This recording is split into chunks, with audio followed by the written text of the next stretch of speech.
"You are a mistake. You are a mistake," the CEO said. 5 years later, he saw her in a restaurant with their daughter and realized the real mistake was walking away. Julian Vance had spent his entire adult life believing that emotions were liabilities, distractions that weakened men who dared to dream of power. From the moment he took over his first company at age 25, he had cultivated an image of precision and control, a man untouched by the sentiment that ruined others. He built his empire like a fortress, brick by brick, fueled by ambition and a relentless pursuit of success. So when Elise, his assistant, with her golden hair and piercing blue eyes, stood in his office one afternoon, hands trembling, and whispered that she was pregnant, Julian felt nothing but annoyance. He didn't pause to consider her fear or the enormity of what she was telling him. Instead, he fired her with the sharp efficiency he applied to failing businesses.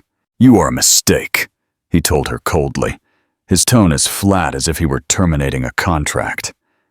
The words cut deeper than he realized, but he walked away, convincing himself he had averted weakness. For Elise, the words shattered the fragile hope she had carried in her chest. She had loved him, or at least she thought she had, confusing his confidence and dynamism with strength of character. In that moment, she saw only ice in his eyes, only contempt, where she had once believed there was connection.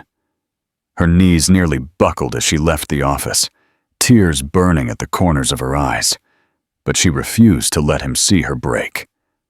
When she reached the street, her sorrow had hardened into something else.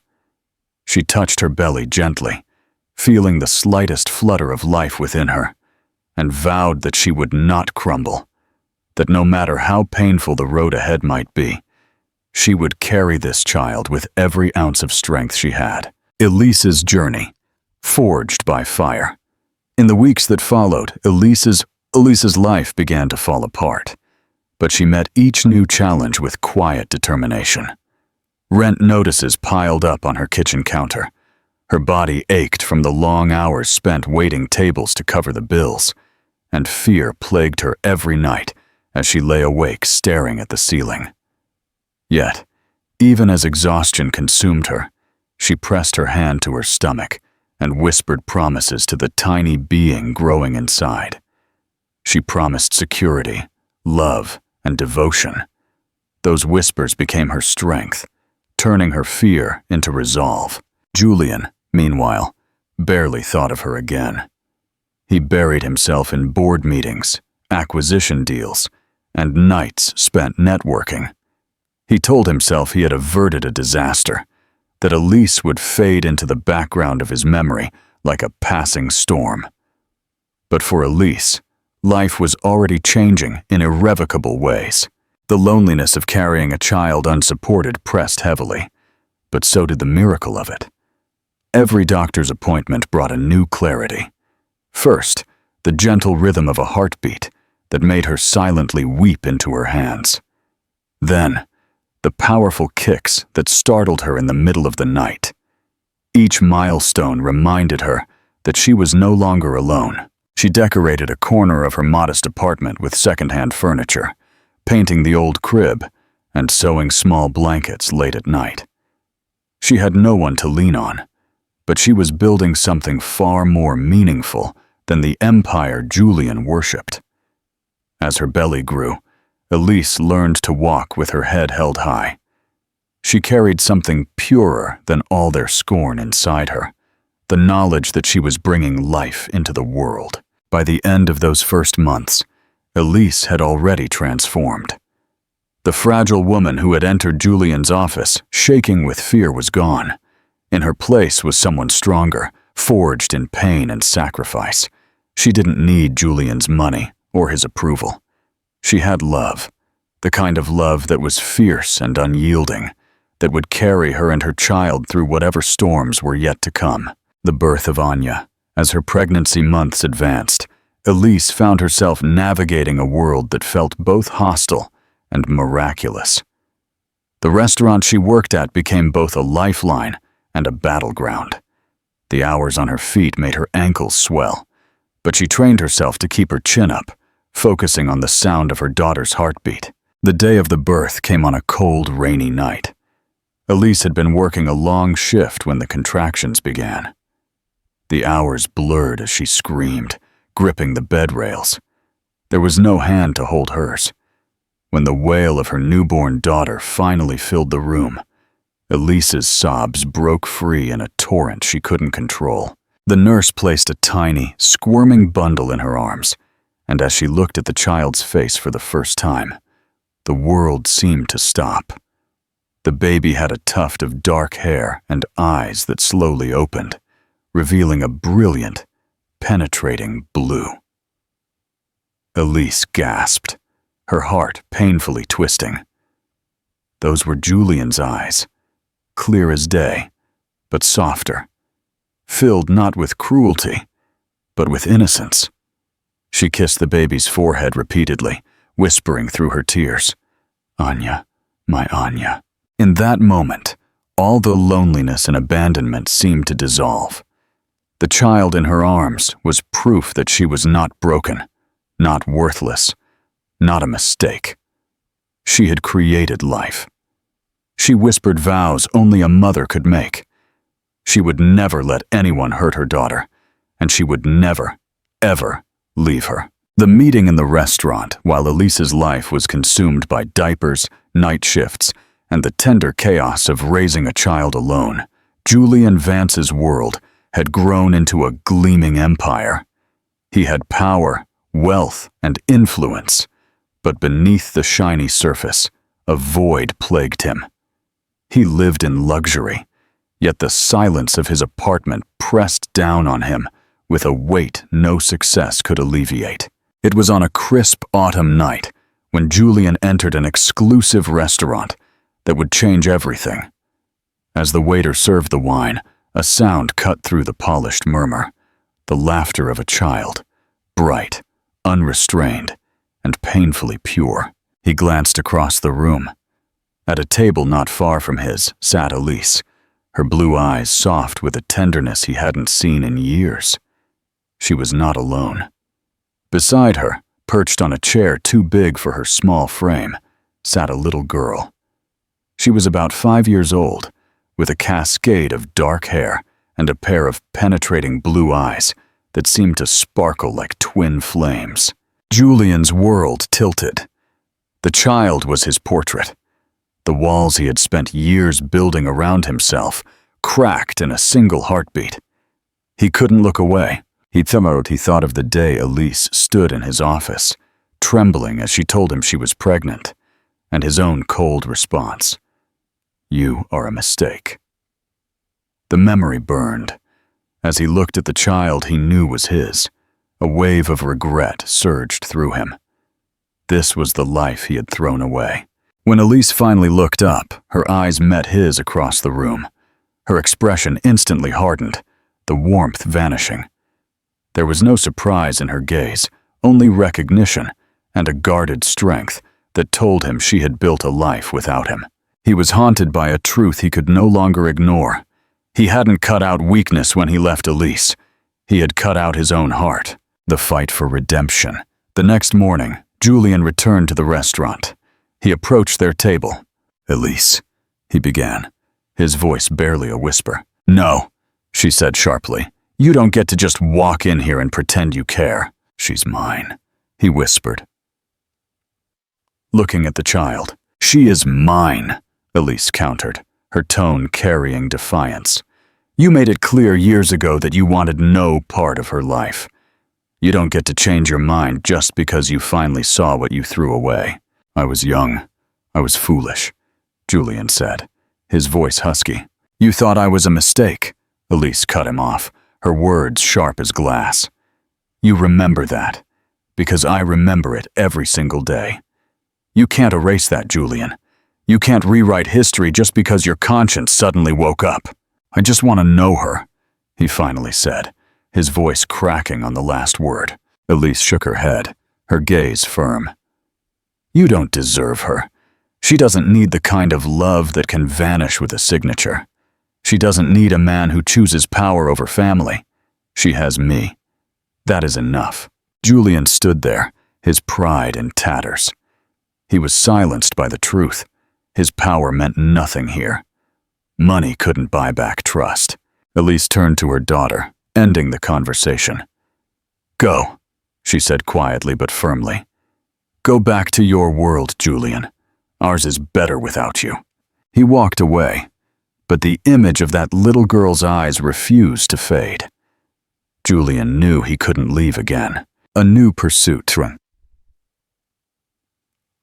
Now chasing redemption, soon discovered that Elise often took Anya to a nearby park after school. He began leaving his office earlier, sitting on a bench at a distance, content to simply watch. Eventually, an opening came. One afternoon, Anya struggled to get a swing moving. Without thinking, Julian walked over. "Want a push?" he asked gently. She looked at him with curious eyes, then nodded. He gave a careful push. Anya laughed. From that moment, their small interactions grew. She began to recognize him, greeting him with a shy smile. He brought small things, ice cream cones or a balloon, gestures that made her eyes light up, yet every joy carried its shadow. One afternoon, Anya tilted her head and asked, "Do you know my daddy?" "Not as well as I should," he managed finally, his voice low. Elise, however, was not blind. She noticed his presence and Anya's growing fondness for him. One evening, she looked directly at him, her expression unyielding. "You can't just ease back into her life as if the past didn't happen," she said quietly. He knew she was right, but he couldn't stay away. Every moment with Anya was both a gift and a punishment. He knew trust couldn't be rebuilt overnight, and he understood Elise's anger was justified. But he loved his daughter with a fierce, powerful love. For the first time in his life, Julian Vance didn't care about his power or wealth. He was chasing redemption, and he wouldn't walk away again. Julian Vance knew that simply showing up at the park and buying ice cream wouldn't convince Elise. He needed to prove that his commitment was built on something more solid than fleeting guilt. It had to be built on responsibility and respect. He decided his first step had to address the immediate, tangible struggles he knew Elise must be facing. He hired a private investigator, not to spy, but to discreetly understand her life. He learned she was still working long hours at a modest architectural firm, and that her mother often looked after Anya. Elise's life was a constant balance between work, studies, and motherhood. The first step, practical support, no strings attached. Julian knew offering money directly would only provoke her pride and anger. Instead, he made two stunt moves, a job offer for Elise's mother. He used his network to secure a comfortable, remote administrative position for Elise's mother with a generous salary. The job was presented through a trusted, anonymous intermediary, ensuring that it appeared to be a genuine opportunity based on her resume and experience, not charity from him. This freed up Elise's mother to care for Anya without financial strain, offering Elise peace of mind and more flexible working hours. A quiet investment. He anonymously made a significant donation to a local, reputable nonprofit focused on single mothers completing their architectural studies, the exact profile Elise fit. The donation was substantial enough to create a new, well-funded scholarship and mentorship program that Elise, purely on merit and her current need, would be nominated for by her university. The goal wasn't just money, but a pathway to reduce her burden and respect her career ambition. He waited a month. Elise, wary but desperate for the relief, accepted the scholarship, allowing her to cut down her work hours and focus on Anya and her final degree. The pressure lines around her eyes softened slightly.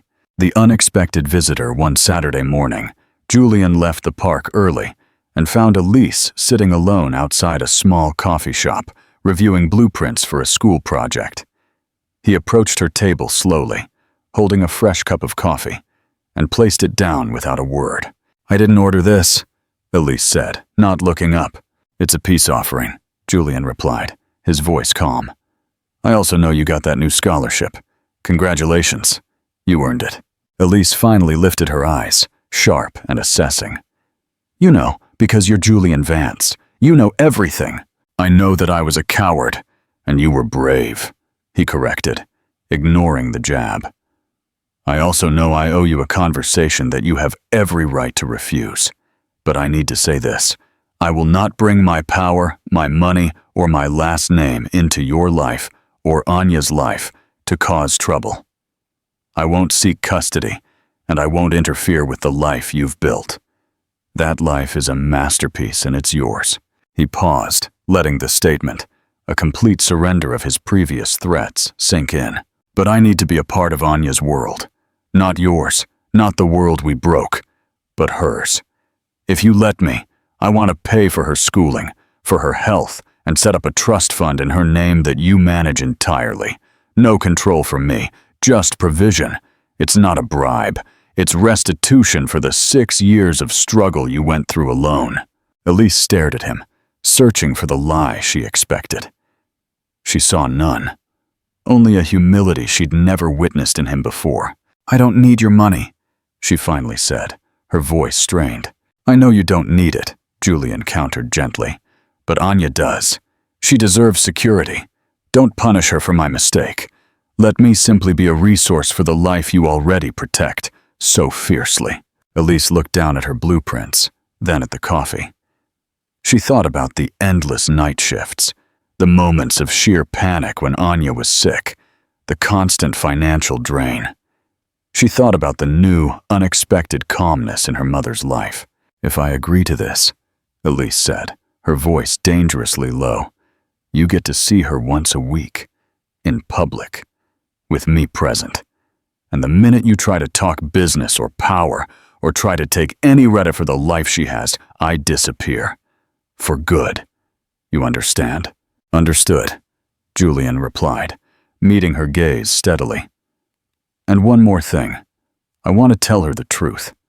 When she's ready. I won't be just the nice man at the park forever. I want to tell her that I'm her father, and that I made a terrible mistake by walking away." Elise took a deep breath.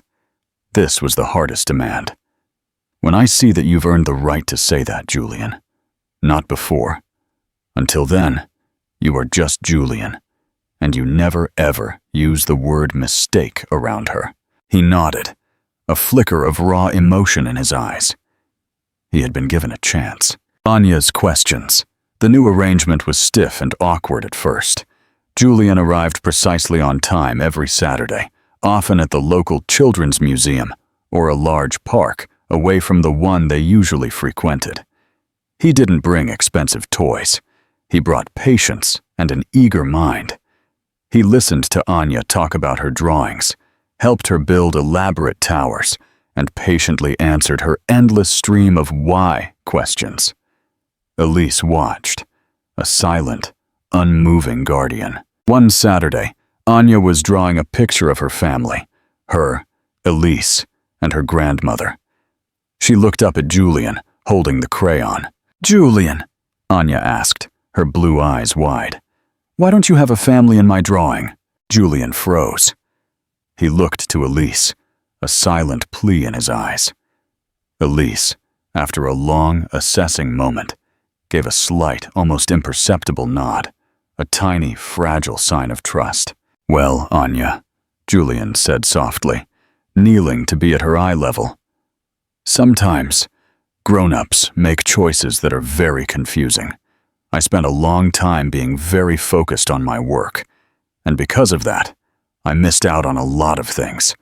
I missed out on being a part of a family." Anya, satisfied with the honest answer, then pointed at the spot next to Elise in her drawing.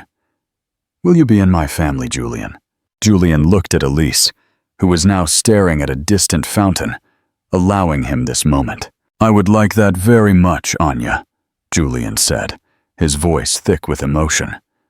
"But I have to work very hard to earn a spot in your drawing, and I will." He watched Anya happily draw a stick figure next to her mother.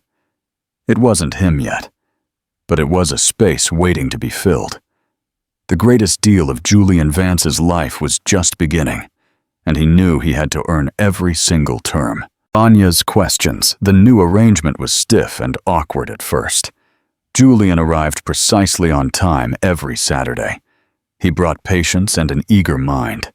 He listened to Anya talk about her drawings, helped her build elaborate towers, and patiently answered her endless stream of why questions. Elise watched, a silent, unmoving guardian. One Saturday, Anya was drawing a picture of her family, her, Elise, and her grandmother. She looked up at Julian, holding the crayon. "Julian," Anya asked, her blue eyes wide, "why don't you have a family in my drawing?" Julian froze. He looked to Elise, a silent plea in his eyes. Elise, after a long, assessing moment, gave a slight, almost imperceptible nod, a tiny, fragile sign of trust. "Well, Anya," Julian said softly, kneeling to be at her eye level. "Sometimes, grown-ups make choices that are very confusing. I spent a long time being very focused on my work, and because of that, I missed out on a lot of things. I missed out on being a part of a family." Anya, satisfied with the honest answer, then pointed at the spot next to Elise in her drawing. "Will you be in my family, Julian?"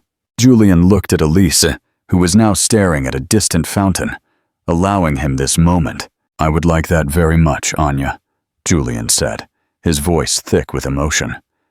"But I have to work very hard to earn a spot in your drawing, and I will." He watched Anya happily draw a stick figure next to her mother. It wasn't him yet, but it was a space waiting to be filled. The greatest deal of Julian Vance's life was just beginning, and he knew he had to earn every single term, earning the space. Julian understood clearly that the agreement with Elise was not a business contract, but a test of character. He could not simply buy his way into Anya's life. Elise was watching closely, waiting for any sign of his old arrogance, impatience, or interference. In the ensuing months, Julian focused on demonstrating change through consistency and silent service, completely respecting the boundaries Elise had set. High-quality presence. Julian's weekly meetings with Anya were no longer just play. He began applying his business precision to fatherhood. He became an absolute listener, memorizing Anya's favorite cartoon characters and small fears, making her feel seen and important. He learned how to tie shoes using a simple method, and even researched basic architecture to build block castles with her. Respecting Elise, he always refused to undermine Elise's role as the primary caregiver. When Anya needed discipline or reassurance, Julian stepped back and let Elise handle it. He never contradicted her in front of their daughter, sending a clear message. Their relationship was about unity for Anya, not a power struggle. Invisible support. Actions. Julian knew Elise was pushing hard on her graduation thesis. He found ways to ease her physical and mental load without revealing the source. He arranged for high-quality, free health checks for Anya through a charity program for single families, ensuring Anya was well cared for without the financial stress on Elise. He also purchased a premium laptop and architectural software and arranged for it to be anonymously awarded to Elise through her scholarship program as a reward for academic excellence. This action both respected her professionalism and provided the tools she needed to succeed. Work, schedule, shift. Julian drastically altered his personal schedule. He cut down on unnecessary travel and moved critical meetings to Saturday instead of Sunday, dedicating his entire Sunday time to ensuring Elise could rest or study unburdened. Even if Anya was with her grandmother, Elise could focus more. A chance for trust. One Saturday afternoon in the park, An older boy accidentally ruined a drawing Anya had spent an hour finishing. Anya started crying. Julian's CEO instinct was to fix it, to buy a new one. But he looked at Elise. Elise didn't rush to comfort.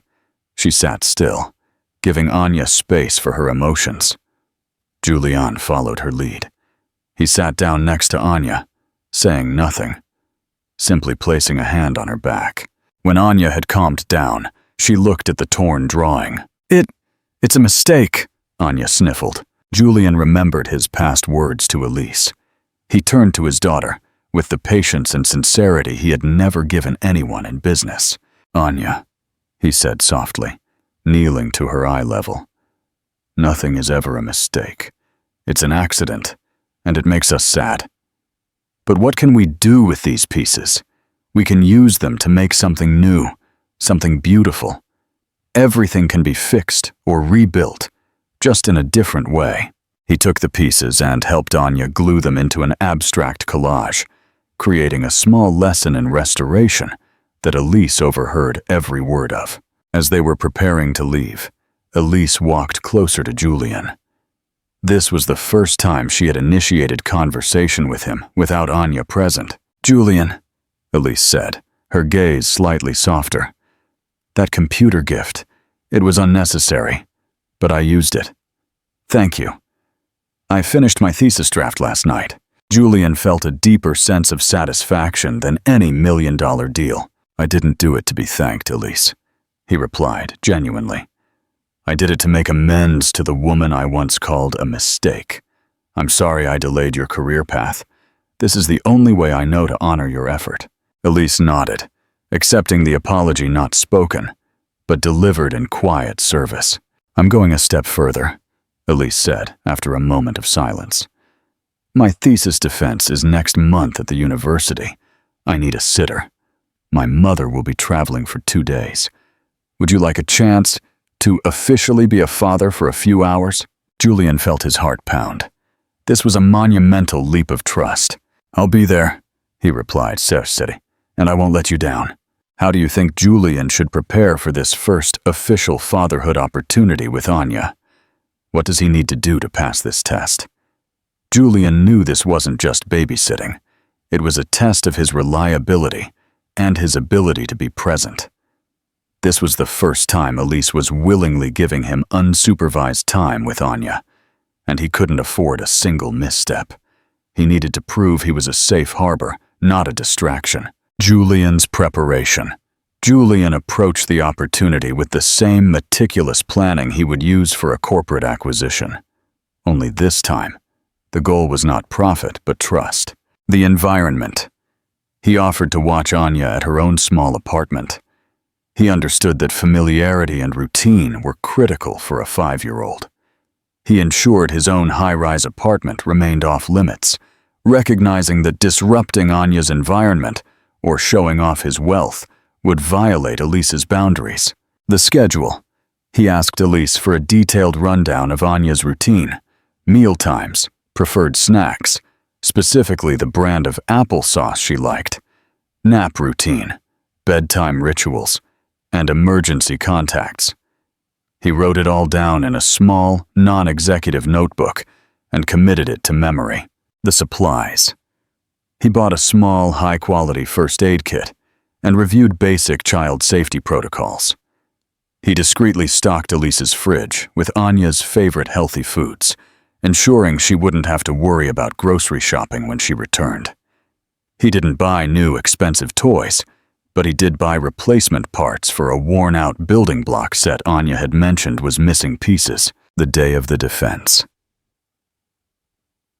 On the day of Elise's thesis defense, Julian arrived precisely 5 minutes before her departure, dressed not in a suit, but in comfortable jeans and a simple sweater. He was calm, focused, and ready. I have everything, he assured a nervous Elise. You focus on your defense. Anya and I will be fine. I promise. Elise looked at him, her heart in her eyes, a mix of fear and gratitude. The blue blanket. She needs the blue blanket for her nap, she whispered, handing him a worn notebook with detailed instructions. I'll be back by dinner." As the door closed, silence filled the apartment. Anya looked up at Julian, a small, tentative smile on her face. "What are we doing, Julian?" "We are having an adventure," he announced with a genuine smile. "And you are the captain." The unexpected crisis. The morning was perfect. Julian allowed Anya to lead the adventure. They built a spectacular block castle that reached the ceiling, read a book where Julian mastered a surprisingly convincing dragon voice, and made a slightly messy but fun lunch of mini pancakes. Julian was utterly engaged, his phone silenced and forgotten in his pocket. For the first time, he felt completely unburdened by his empire. Then, disaster struck during nap time. Anya, usually a good napper, suddenly developed a high fever. Her forehead was burning, and she began to cry with a whimper that instantly dissolved Julian's corporate composure. His mind flashed back to the panic in the boardroom, but this was different. This was real fear. He didn't panic. He fell back on his training. He immediately checked the first aid kit for the thermometer and the correct children's medicine dosage, consulting Elise's detailed notes on a small medical chart. He called the emergency number Elise had left. It was her mother, who was already on a flight. Next, he called the emergency pediatrician number, Kanamime explaining the symptoms. The doctor recommended bringing Anya in. Julian didn't hesitate. He bundled Anya gently in her blue blanket, left a concise, time-stamped note on the counter explaining the situation and the hospital location, and rushed out the door. At the hospital, Julian was a rock. He held Anya, keeping her calm with quiet stories, answering the nurse's questions precisely, and never once letting his fear show. The diagnosis was a common flu, but the experience was profoundly sobering. When the pediatrician reassured him, Julian felt a wave of relief so intense it nearly buckled his knees. He looked at Anya, sleeping peacefully now in his arms, and a protective, selfless love settled deep within his chest. Elise's return. Elise returned to the silent apartment, exhausted, but elated from successfully defending her thesis. Her smile faded when she saw the empty table and the note. Her heart dropped straight through the floor. She grabbed the note, read the time-stamped details: fever, pediatrician, hospital location, and rushed out, panic consuming her. She found them in the hospital lobby. Anya was asleep, tucked into the blue blanket, resting comfortably in Julian's arms. Julian was sitting upright, eyes fixed on Anya's face, a look of profound exhaustion and quiet dedication on his face. He wasn't on his phone. He wasn't pacing. He was simply there. Elise's anger and fear turned into an overwhelming wave of relief. She rushed to Anya, checking her temperature. "What happened?" Elise demanded, her voice shaking. Julian calmly explained the sequence of events: the fever, his protocol, the pediatrician's diagnosis, and the medicine. "I left a note with the exact time I left, the doctor's name, and the diagnosis," he finished. "I'm sorry I couldn't call, but you were in your defense, and I prioritized Anya's immediate care." Elise stared at the note in her hand, then at him. He hadn't failed her. He hadn't panicked or run away. He hadn't dumped Anya on an unsuspecting friend. He hadn't even called his security team. He had faced the crisis like a parent, responsibly, methodically, and alone. "You handled it," Elise whispered, the words catching in her throat. "It was scary," Julian admitted quietly, meeting her eyes. "But she's fine. It was just the flu." Elise reached out, not for Anya, but for Julian. She placed a hand on his shoulder, the lightest touch, the first physical contact that wasn't accidental in 6 years. "Thank you, Julian," she said, her voice raw. "You didn't let us down." He nodded, relief flooding his features. The babysitting test, the most important test of his life, was over. He had earned more than just a passing grade. He had earned a moment of genuine, fragile trust. The shared crisis at the hospital created a subtle but profound shift in the dynamic between Julian and Elise. The fear, the immediate response, and the shared relief had broken the sterile, formal barrier they had maintained for 6 years. A new conversation. Back at Elise's small apartment, after Anya was safely tucked into bed with her blue blanket and the fever breaking, Elise fixed Julian a cup of tea. It was a simple gesture, but one steeped in significance. "You didn't call your pilot to fly a doctor here," Elise noted, leaning against the counter. "You didn't throw money at the problem. You just handled it, like a normal person." Julian, exhausted, ran a hand through his hair. "It wasn't a corporate takeover, Elise. It was my daughter. There's no strategy for that. There's just being there." He paused. "For the first time since I walked out, I didn't think about the cost. I only thought about what she needed." Elise finally let her guard down, just a fraction. "Thank you for the honesty, and thank you for not abandoning her, even when she was sick. I made one mistake that cost me 6 years of my life," Julian said quietly, his gaze resting on the closed bedroom door. "I won't make another one that costs Anya her well-being." This wasn't an apology fueled by guilt. It was a statement of parental resolve. The acceptance of provision, the successful defense of her thesis, which earned her high marks, partly thanks to the new laptop, and the trust Julian earned solidified Elise's decision regarding the financial support. A few days later, Julian met Elise at her new firm, where she had accepted a full-time role after graduation. She was now Elise Architect, professional and secure. "The trust fund papers for Anya are ready," Elise stated, placing a slim folder on the table. "I've accepted the provision, not as a gift, but as restitution for the lost years of her security. It will be managed exclusively by me, with quarterly reports sent to your financial team for transparency, but 0 voting rights for you." "Fair," Julian agreed. Instantly. "That's exactly what I wanted. However," Elise continued, her eyes sharp, "I am also giving you something more. The weekly meetings will continue, but I will allow you 1 Sunday a month to spend with Anya unsupervised, outside the apartment, but still under the condition that you respect the safety plan and her routine. This is not about trusting you with money, Julian. It's about trusting you with time." Julian leaned forward, a genuine smile replacing his usual corporate mask. "I understand the difference. I won't violate that trust." The first unsupervised Sunday, Julian approached his first solo Sunday with a quiet reverence. He planned a trip to the Museum of Natural History, knowing Anya loved dinosaurs. He deliberately left his expensive sedan and security detail behind, taking a standard taxi to Elise's neighborhood. The day was a triumph of small moments. Julian let Anya lead, following her from the enormous skeleton of a Tyrannosaurus Rex to the tiny, glittering display of gemstones. He didn't lecture or boast. He simply explored with her, seeing the world through her curious, unjaded eyes. During lunch, Anya looked up at him, a smear of ice cream on her cheek.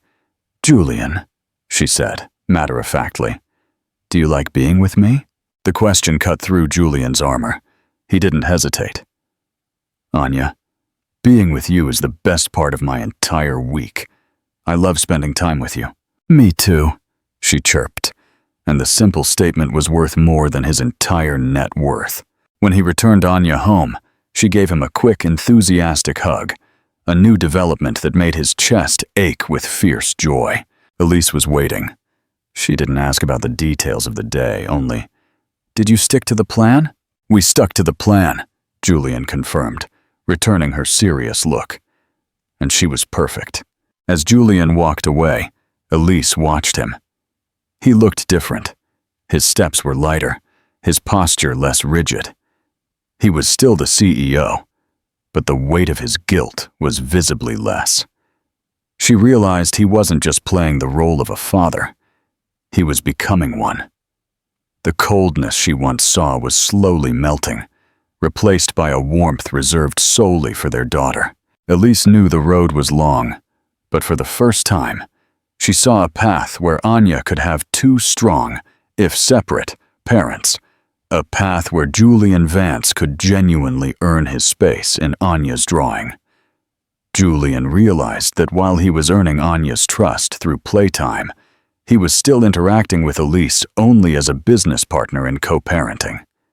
To build a true, stable future for Anya, he needed to establish a connection with Elise as an equal, respected adult. Not just the gatekeeper to his daughter, the professional nudge.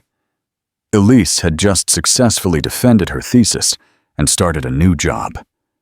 Julian used this moment of professional focus to create a bridge that respected her dedication to architecture. The anonymous referral. Julian identified a highly complex,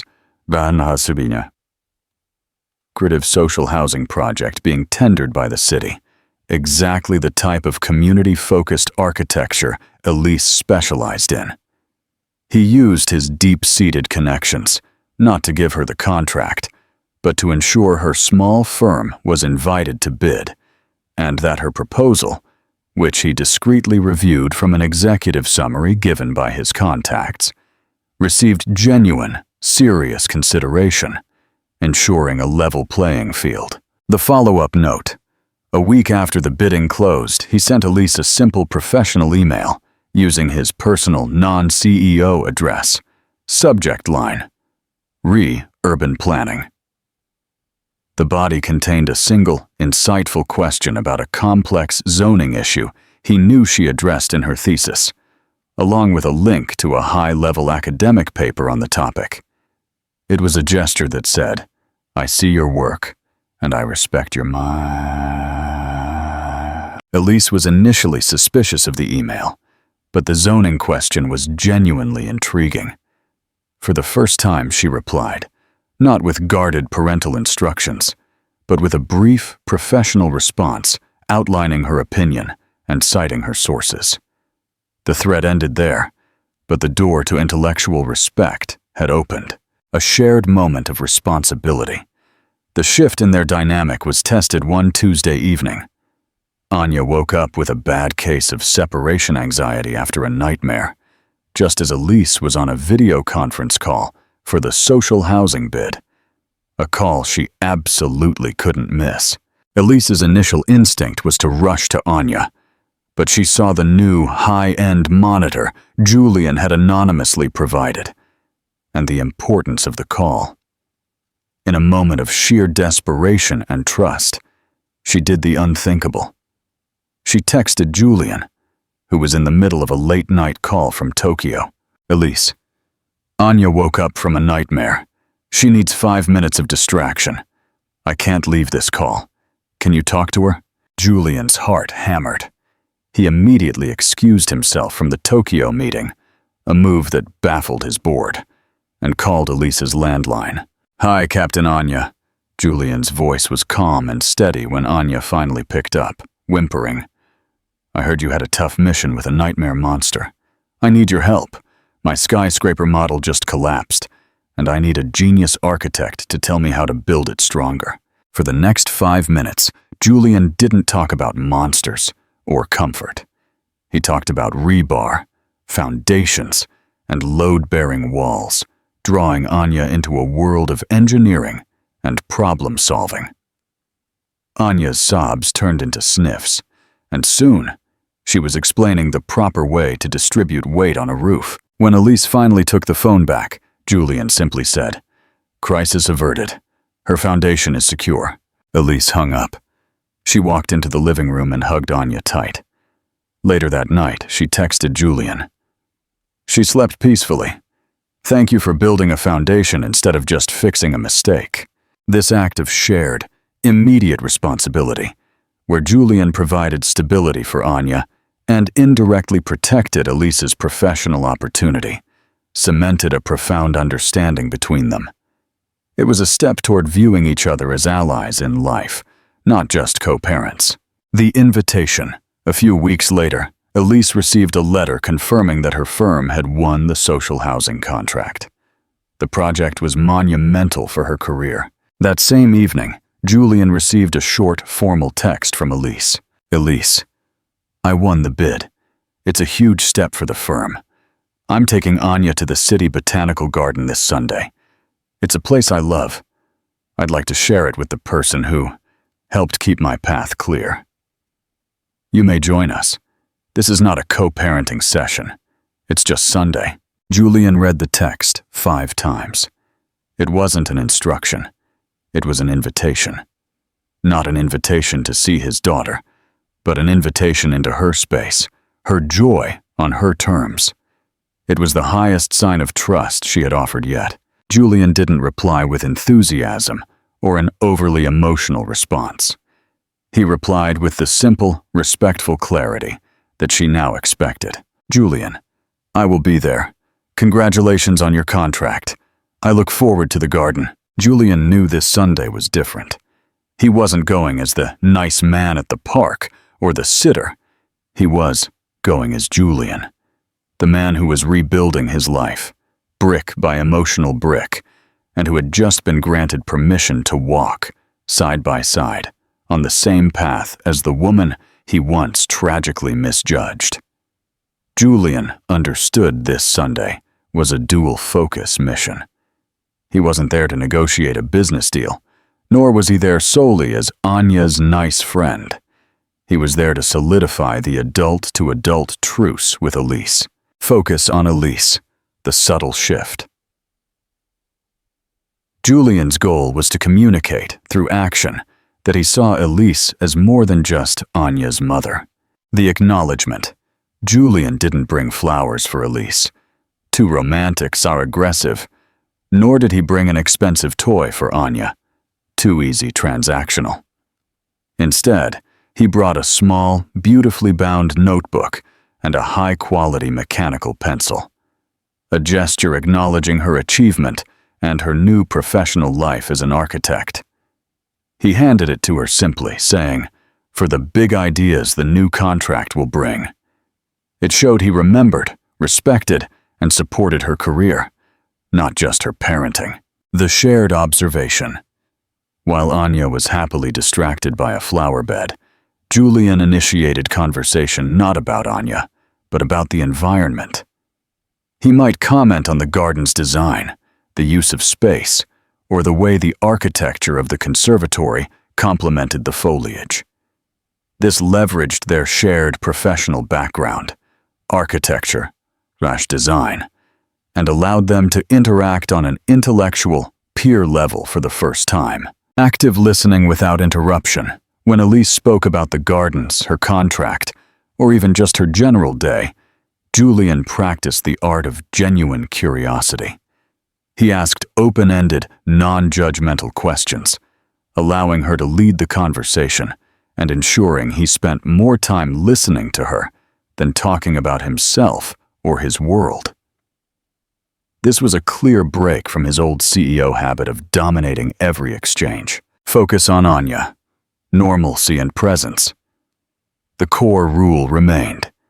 Anya's joy and safety came first. Shared responsibility. When Anya wanted a snack or needed to go to the bathroom, Julian did not automatically defer to Elise. He naturally took on the task, fetching the water bottle, assisting Anya, demonstrating that he was a fully capable, integrated, and non-passive parent. This was about being a dependable partner in the physical tasks of parenthood, respecting her space. Julian allowed Elise to have her moments of quiet enjoyment. He didn't try to occupy all of Anya's attention. When Elise paused to admire a flower, Julian engaged Anya in a quiet side game, like counting all the yellow things, giving Elise the space to simply be without parental demands. The we mentality. Throughout the day, Julian made subtle linguistic shifts, referring to events using we and us when appropriate, reinforcing the idea of a cohesive, functional unit, even if the structure was non-traditional. "Look, Anya, we should draw this when we get home." Or, Elise, are we ready to head towards the exit? The outcome. The day was easy, flowing without the rigid tension of their earlier meetings. There were moments of genuine, shared laughter when Anya tried to mimic a statue, and moments of quiet respect when Elise discussed the challenges of securing her new contract. When they reached Elise's apartment, Anya, tired and happy, immediately gave Julian a hug. Elise paused at the door. She didn't thank him for watching Anya. Instead, she looked him directly in the eye, a faint, genuine warmth in her gaze. "That was nice, Julian," she said, using the highest compliment she seemed capable of giving him. She paused, then took a step that broke another invisible barrier. "I know your Sundays are precious. You don't have to spend the whole day in the park next week. You can bring Anya to my office for an hour before our park time. She can see what her mother is building.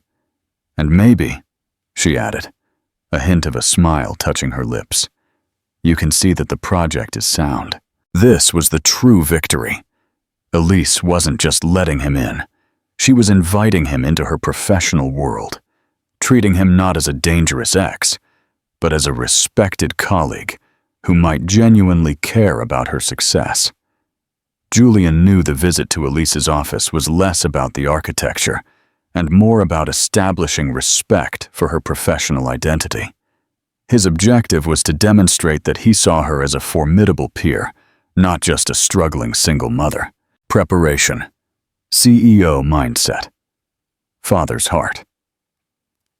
Julian didn't arrive empty-handed, but his gifts were carefully calibrated.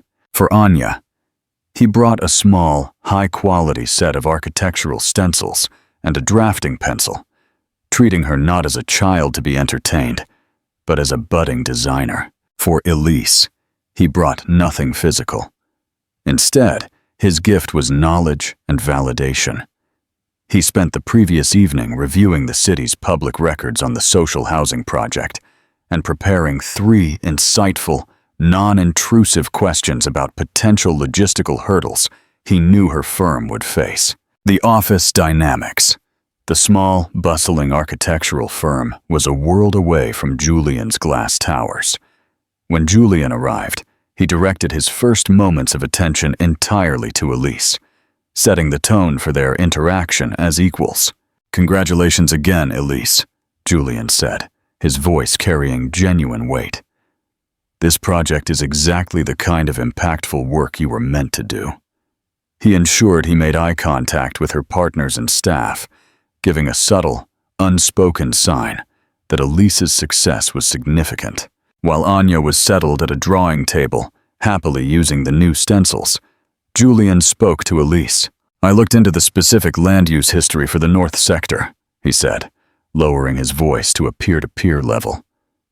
"The prior water main easement will present a challenge for subsurface drainage that might not be in the initial brief. Have you already factored that into your foundation strategy?" The question was technical, specific, and relevant. It was a language Elise understood and respected. It wasn't advice. It was peer-level insight. Elise's eyes widened slightly in surprise. This was the first time Julian had truly engaged with her on her intellectual turf.